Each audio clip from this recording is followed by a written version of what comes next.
Hello, good morning. How are we doing today? Have you got your tea with you? Just have a quick flat.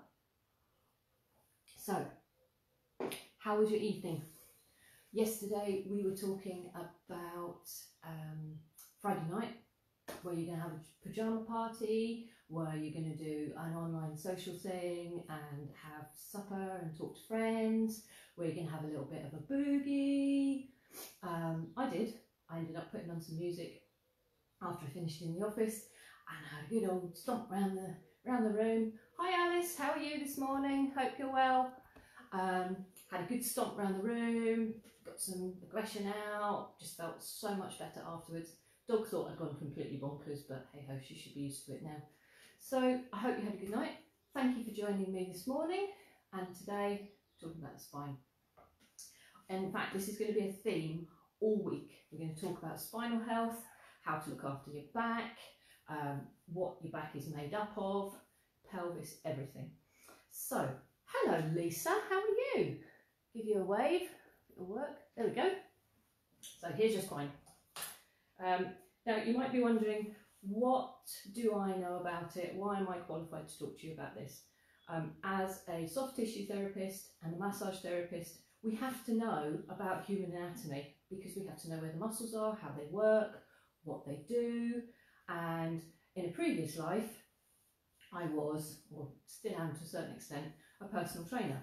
And one of the main qualifications in personal training is knowing about human anatomy.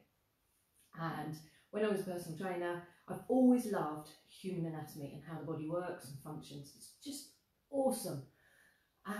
So from being a PT, that led me into being a teacher, a tutor. And I used to teach the level 3 personal training course. So I used to teach all the human anatomy that was involved in that. And that led me into then becoming an examiner of the qualifications. And then I became what we call now an internal verifier or quality assurance, who checks that the tutors have done their work right and checks that the students have done their work right. Rather like Ofsted will go into schools and check that everything is okay, I go around and I inspect training providers and make sure that the work's being done properly. So if somebody was doing a level 3 personal trainer course in Devon, somebody was doing it in East Anglia, and somebody was doing it in Scotland, that all those standards are exactly the same, so that there's no deviation and you're not losing the quality within the qualification. So I'm still involved in that, and that's why I've got quite a good knowledge about human anatomy, and I thought I'd just like to share it with you and keep you safe and well during this time. So here is our spine. Okay, there's pelvis and all about. There's 33 bones roughly involved within the spine in these vertebrae, 33 of them, and they all have, each section has a different name, and we talk about 3 sections within the spine. I'm afraid you're looking a bit wonky this morning. At the top we have the big bone. This is where the skull would sit. This is what we call the atlas, and we've got 7 bones in the neck, and you'll often see it written as C1, C2, C3, C4, C5, C6, C7. So this is this section, and they're quite small bones compared to the size of the ones at the bottom. You can see I've got a whole finger there and a bit spare. At the top here, barely a finger, so they're much narrower. So you've got 1 to 7 up here, and they allow quite a lot of movement. If you think about it, you can nod your head, you can turn your head, you can tilt your head, lots of movement, smaller bones. So your skull will sit on C1, which is called the atlas, and underneath is C2, which is your axis, and that's why you get so much movement. Then you come down C3, 4, 5, 6 and 7. Now this is where the bones start to get, and we have a little curve at the top here, should be a little inward curve. When you come down into the next section, these are called the thoracic vertebra, and you've got 12 of these because you've got 12 ribs, and your ribs attach to each of these bones, and that forms this protective cage around the middle of your body, which protects your heart, lungs and all your vital organs. So lots going on here. So these are, again, it starts at number 1, thoracic 1, 2, and you'll see it written as T1 all the way down, T10, T11, T12. And they're a bit bigger, a bit wider, and slightly less mobile than the ones at the top. When you come down further, you come into the lumbar area, and we've got 5 lumbar vertebrae. And again, these are a lot bigger, and this is for weight distribution, so that your weight is spread evenly into the lower body, but it also helps with shock absorbing. So when you're walking, running, anything like that, it helps to take that jarring out of the body. So you've got 5 of those, and again, they will be called L1, 2, 3, 4 and 5. And this is the area that is generally prone to lower back problems. Okay, you get more problems in the lumbar area than you do in the thoracic area. Coming down even further, you can see this is your pelvis. You've got 3 bones in your pelvis. You have often called elephant ears because they're quite rounded and quite big and look a bit elephant-like, one on either side. And then there's this triangular set of bones in the middle here. I'm not showing it very well. Comes across there and then down, so it's like a little triangle. That's your sacral area and sacrum, and they have 5 bones as well. Okay, so they are labelled S1, 2, 3, 4 and 5. And then at the very bottom, very rude, you can see here, these are the remains of your prehistoric tail. So that's your coccyx and your coccygeal bones. And there's anywhere between 3 and 5 of those, depending on the person. Hi little Kay, how are you doing this morning? Thanks for joining me. And you can break your coccyx. If you land heavily, sometimes horse riders will land and you can break those bones. Not easy to fix, obviously, and that's why riders often wear back protectors. Now, if you're wondering what all the yellow things are that are coming out of the side, these are all nerves, right? And again, they get bigger the further down the body that you go. So that's your basic structure of your spine. Should have a curve at the top, slightly curves outwards through the thoracic, and then it will curve slightly inwards in the lower spine. So when you think about it, people should have a little bit of a curve just through here. Some people have an exaggerated curve, and that could cause problems in itself. So that's your basic structure. It's not a Jenga puzzle. Let me just hang him up for a minute. Each of those bones should sit in place, one on top of the other. If you poke one out of its alignment, so you almost end up with that effect, you're going to get an issue in that area. The muscles that this forms a structure for muscles, ligaments and tendons to attach to, and that's how we get our movement. The muscle moves, pulls on the bone, movement is created. So if you play Jenga with your spine and you push one of those bones slightly out of alignment, you're naturally going to have a problem with it. So the muscle on one side will be pulled because the bone has gone that way. This will become tight, and that's when we work on that area to loosen it off. This side generally becomes a little bit looser because it's not got this, it's gone slack, okay? Whereas they should work parallel and have even pressure, this one's pulling, this one's not doing as much work. So that's why we need to keep everything in alignment, and your spine should stay. Thank you. I wonder where I got it from, Alice. My friend Alice sold me this blouse. She has a fantastic fashion range. If you want to go and put it up, I'll put a link in the bio at the end of the video. I'm always known when I'm working with my massage clients for being bright. You very rarely find me working in black, white or blue. Because with cancer patients especially, they see that colour all the time, and I'm always bright. So I've got pink tops, red tops, purple, I've got a really lovely turquoisey teal colour, So they never know what colour I'm going to turn up. And as you know, the bed normally has a different covering on it as well, so that's always bright and cheerful. So I'm known for being bright. So in my lives, you are going to notice that I am bright. Right, now where was I? Playing Jenga, keeping everything in alignment. I got lost. I do this. I get so swept up with anatomy and then I go off on a tangent. So keeping it all in alignment, keeping everything even. And the thing that we want to look at when we're talking about the pelvis, okay, let's see if I can try and do this for you. We need to keep it level. These bits at the bottom, these are your seat bones. This is what you sit on.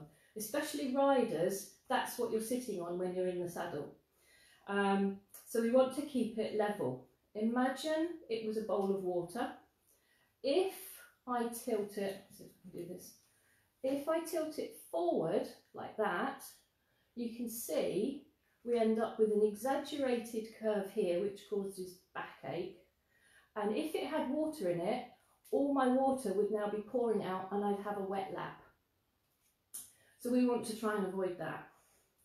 If I go the other way and I sit almost on my coccyx, on my tailbone, and I curve that way, you can see, hopefully, that from there to there is going to put pressure, and it actually opens. If you can see this, there's a little gap appears in between the bones and the discs, and that's bad. Okay, you want to try and avoid that as much as possible. And when you hear people talking about a slipped disc, this is what this is to represent. This little red bit here is where it's bulging out, and then it presses on the nerves, and that's why you get all the back pain. So pelvis is really important to try and keep it level. Now, I don't know if I can do this, but I'll try. If your pelvis, so I'm saying if it tilts forward, then I get this big curve here, and all my water is falling out the front, and my legs are getting wet. If I go the other way and I slouch and I round my back, my water is now pouring out the back, and I've got a wet bottom. So you want to try and keep it in the middle. Keep that water bowl level and full of water. That way you'll keep even pressure through the spine, and you'll keep the muscles working as best they can. Right? You're not making it more difficult for them. So the whole thing this week is, because of lockdown, a lot of people are sitting much more than they would do. Because they're not as active, they're not out and about, you know, they're working from home. And I just want to try and give you some tips to try and alleviate and prevent you getting muscle aches and pains. So when you're sitting, if you're sitting at a desk, try and make sure your pelvis is level, your feet are on the floor, and your bones are all one on top of the other. I'm going to talk about home workstations a little bit during the week. When you're sitting, if you're watching the television, try and make sure that you're upright on those seat bones. You're not rounding and slouching, and your lower back is supported. Whether you've got cushions behind you, you can prop it up. You can still relax. I'm not saying that everybody's got to sit absolutely bolt upright and be very prim and proper, because when you do that, you actually create tension in the body, which is counterintuitive. You want to be relaxed, but you want to be in a neutral position, really. So I hope that makes some sense to you. Hi Sophie, how are you? Thanks for coming and joining us.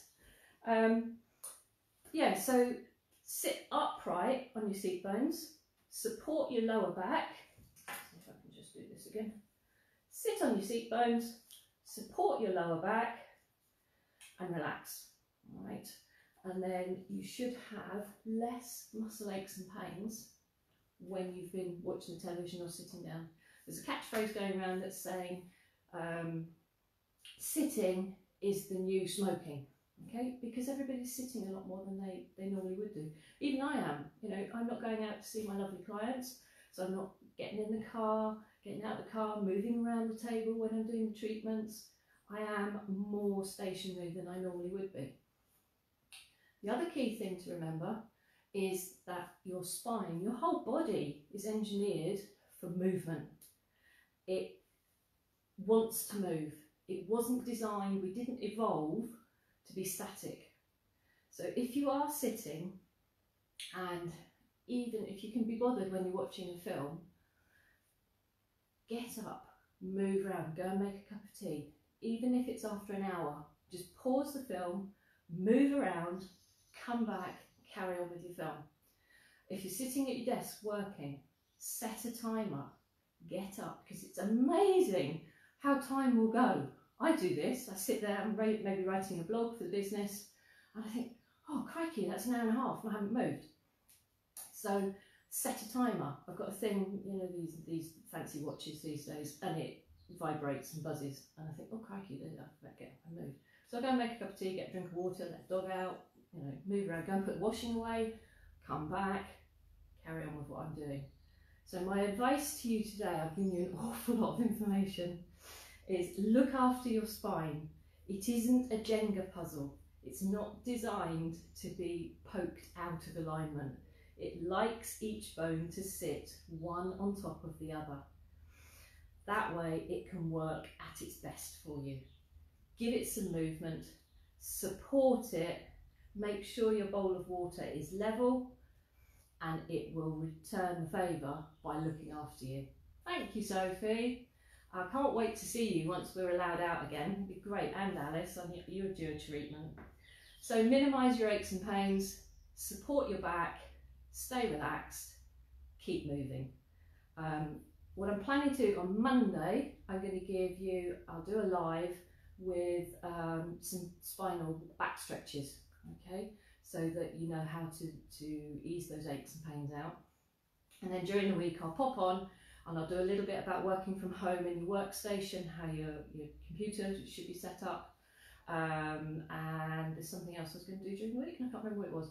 But the whole week, hello Biz, how are you? Hope you're well. Give you a wave, it's not working.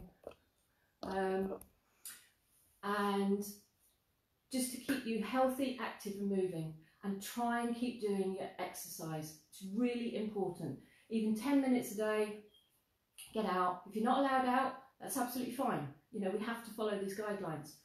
Walk around your house, walk around your flat.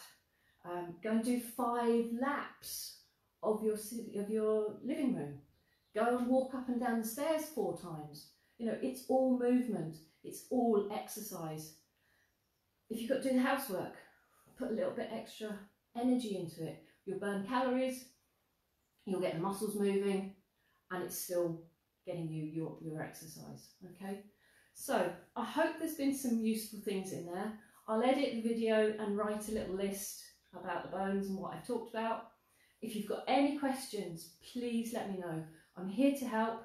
I just love giving you tips and bits and pieces like this. I've got the online consultations. If somebody's really, really struggling, you can give me a call. We'll make a booking and we'll go through your symptoms, prescribe you some exercises, and stay safe, stay at home. Sun's come out. If you're allowed out, go and do your exercise outside, and I will speak to you soon. Any questions, please let me know, and I'll post when I'm going to be on again, definitely Monday, to do the fitness challenge, and I'll speak to you soon. Take care everyone, bye.